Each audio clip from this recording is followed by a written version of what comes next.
Hiya, welcome to Box on the Box Rock and Celluloid, Botbrack for short. I'm Edward Box.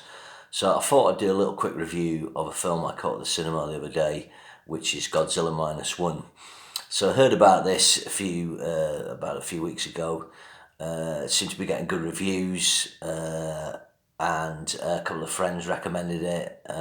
Mark Kermode gave a good review, so I thought, I've got an afternoon free, let's go and check this out. I think it's just over 2 hours long. It's directed by Takashi Yamazaki. I'm just looking there. Apparently he's done some other stuff for Japanese cinema, and he was given the reins of this to write it and really do a take on a new take on the Godzilla film that really kind of respects the 1954 original. The main theme of the Godzilla films is looking at Japan in the post-war era. Godzilla is typically affected by radiation, is created, infected, I guess, through that. So it's dealing with, it's looking at the aftermath of Japan in the war, and the use of the bombs at Hiroshima and Nagasaki. That's the socio-political, the cultural context of these films, even though they're monster films. Is it Iku? Forget the name that they use for Japanese monster films. Obviously, monsters and beasts and stuff are a big part of Japanese culture.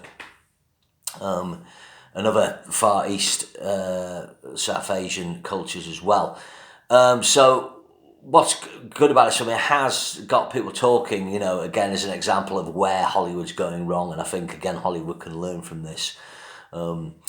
But obviously, with the Godzilla films they put out are really ropey compared to this. I'll tell you that now. So basically, this opens with an attack by the man himself, the Beast.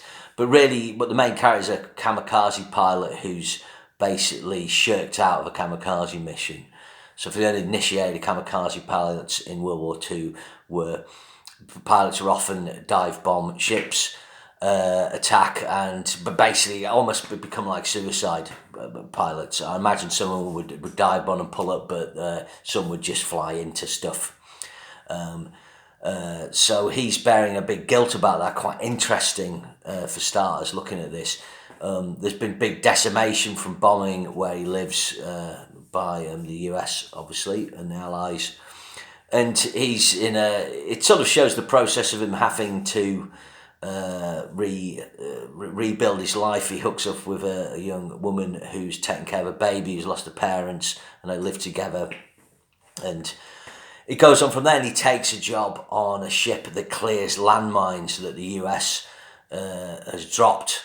And this is quite interesting. He's on a little boat that's wooden, so the metal, the magnetism of the magnets on the landmines will attract it. And they're going and picking these up, and then they blow them up by firing a big gun at them. So again, this is an interesting thing. I didn't know that went on after the war. So for the Japanese, so that's interesting. And obviously they're out in the ocean, and they come across the big man himself. I'm not giving anything away here. There's some quite nice Jaws references at this point. Godzilla moves to the mainland. I forget the name of the city, but it's with G, and he unleashes destruction as always Godzilla does. He doesn't hit Tokyo in this film. But what's interesting about the sequences here is the quality of the effects. So this film has a $15 million budget. Obviously, I don't know how the yen, the exchange rate works, and of course the Japanese crews and effects houses are probably cheaper. But I think what they're wise with on this is they obviously don't have a massive amount of effect shots, but they make sure that the effect shots they've got are really well done, and there's a considerable kind of weight to Godzilla. It's like he's got a big gut. He just lumbers in. When he uses his heat ray, it's fucking awesome.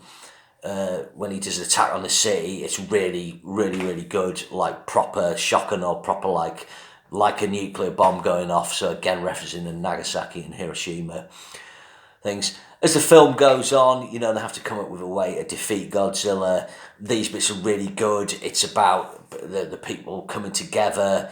They've lost the war. They've risked death, and really one of the themes of the film, it's more about surviving and rebuilding.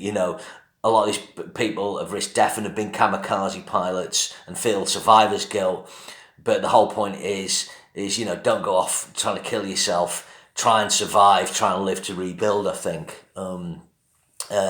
So the concepts they come up with to battle Godzilla is really cool. It's very creative. There's a nice Dunkirk reference, and so on. So this film's a lot of fun. It's got quite a nice emotional context to it. It's got characters you care about. What I loved about it, really enjoyed, was the Japanese-ness of it. It's just very Japanese. It's very Japanese. Obviously subtitled. Its cultural references are Japanese. The acting style. And so on. It's just really good in that respect. You know, it makes it more enjoyable than, I mean, basically the Roland Emmerich Godzilla is a piece of crap apart from the credit sequence.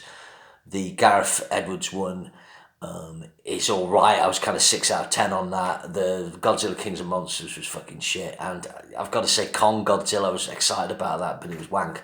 You know, this is the big Godzilla film. This is good, and it's cost 1/10 for those films. So like The Creator, although technically that hasn't made money but had stunning special effects on a budget of 80 million, this is an example where Hollywood can look at how to cut down its effect shots, make the effect shots it has count, and have characters you care about, which The Creator was similar in that way. So there's a way forward for Hollywood if you look at films like this, get directors with talent and effects houses who can get the budgets down and deliver characters and scripts you care about and spectacle, but you don't need endless effect shots and endless spectacle. You know, Hollywood's had a year where we could see real crisis next year. The talk that a studio could go to the wall. And it's simply for the reason they are spending too much on films and these films aren't making money. Godzilla -1, I think it's already grossed $67 million. I imagine by the end of this run, word of mouth will go well over 100. It's only cost 15 million. It's going to make a healthy profit. So that's my little review of this film. If you like Godzilla films, you like the original Japanese Godzilla films, you're going to love this. If you like the Hollywood Godzilla films, well, this is better, and you'll see where they're going wrong. If you've not really checked out this genre before, I think it's worth checking out.